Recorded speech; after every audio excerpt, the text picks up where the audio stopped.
everyone, I hope you're doing great. Welcome to Artyshils Art and welcome to episode 3 of Studio Chats with Artyshils. So in Studio Chats, I usually share with you one of my painting processes from start to finish, and I talk to you about a topic of discussion. So today's topic of discussion will be 5 ways to fill a sketchbook. But before that, just in case you don't know me, my name is Shilpa and I'm also known as Artyshils on the internet, and I am the content creator of the blog www.artyshils.com, and I am the founder of the online art school at www.artyshilsartacademy.com, a place from where you can learn how to draw or paint by taking various classes or workshops. So the real-time video of this painting that you're watching right now is a free bonus video with one of the classes at monthly art classes at Artyshils Art Academy. So in monthly art classes, each and every month I share with you a new painting class from start to finish, right from sharing with you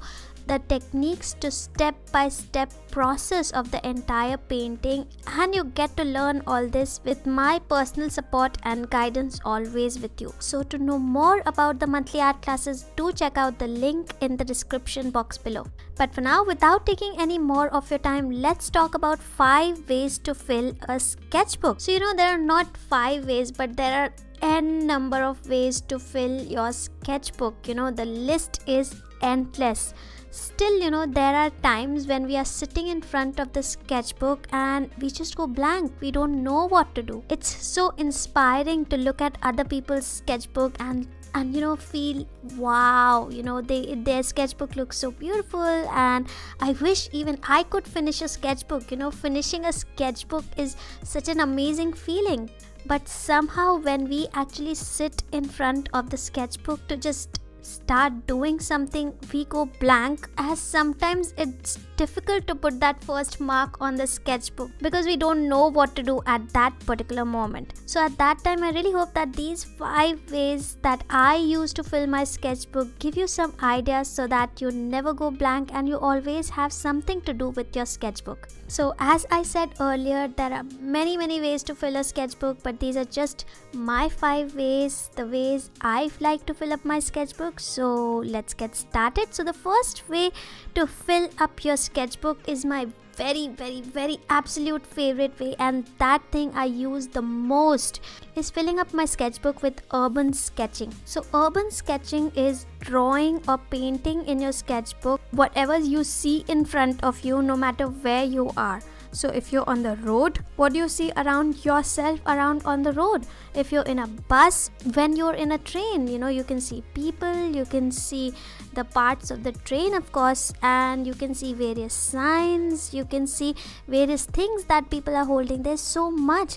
Or if you're sitting at home watching TV, what do you see around you? The table, the chairs, the things, little things that are kept on the table, and so on. So there are so many things around us, no matter where we are. So capturing those little things in the sketchbook is the most amazing thing that I love to do, because imagine if I'm in a restaurant and I draw little things that are there in the restaurant on the table in my sketchbook. So what that does is it just etches that little memory of me on that restaurant table forever in my mind. That is what urban sketching does to us. It really puts that moment forever in our memory, captures that moment forever in our memory and that sketchbook. So urban sketching is one of the most beautiful things that you can do in your sketchbook. So definitely do try that. So the second thing that you can do in your sketchbook is experiment with your colors.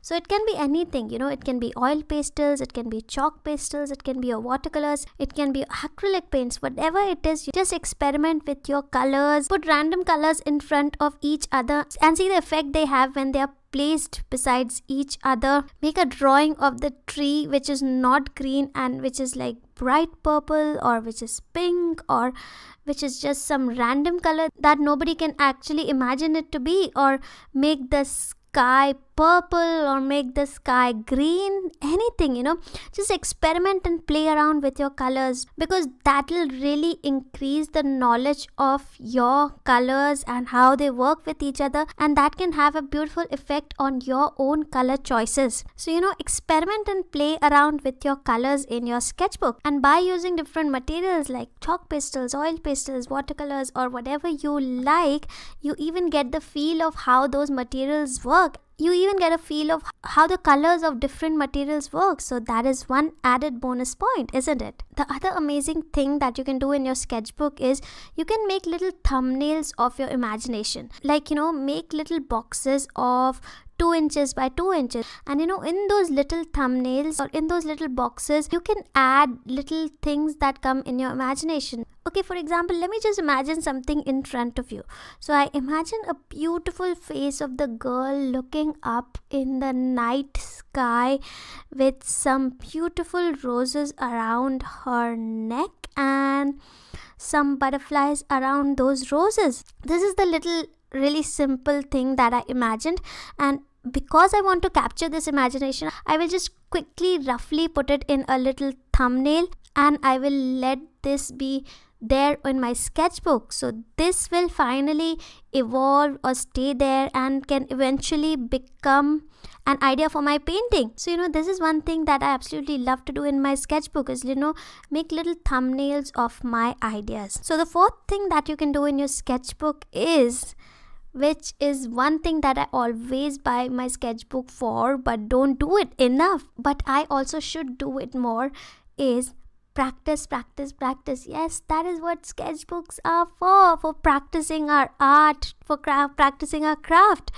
So practice your drawing. Fill up your sketchbook with the drawing, your weaknesses that you want to improve with. So for example, whenever I'm in the bus, I really take out my sketchbook and try to draw people's feet, people's shoes, because somehow I always mess up with that, and that is something that I really want to get a hold of. So that's why I always want to practice feet. So sketchbook is the best place to do that. So practice.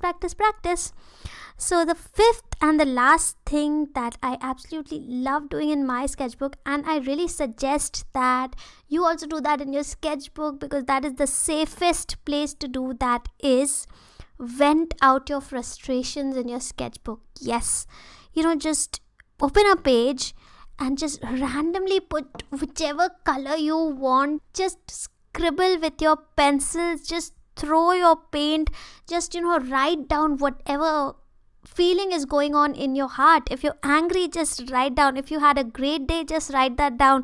If you're grateful for so many things in your life, just write that down. And if you don't want anybody else to find that out, just cover that up with some paint or some gesso.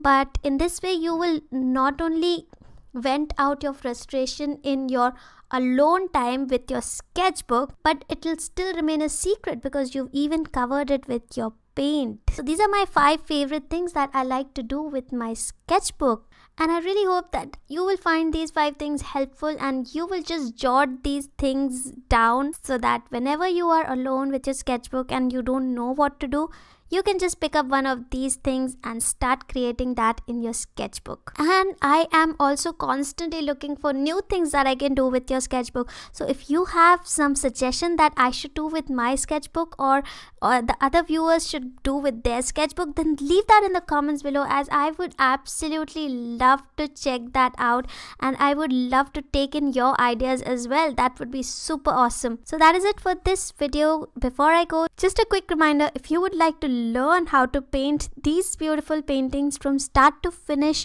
with my personal support and guidance, then do check out the monthly art classes at www.artyshilsartacademy.com. And to purchase my original art or my fine art prints, you can check out www.artyshils.com. And if you enjoyed this video, don't forget to give this video a thumbs up, and do subscribe to this channel and press that little bell button which will notify you whenever I upload a new episode of Studio Chats with Artyshils. And thank you so much for watching and being till here. Till I see you next time. Bye and happy creating. Bye.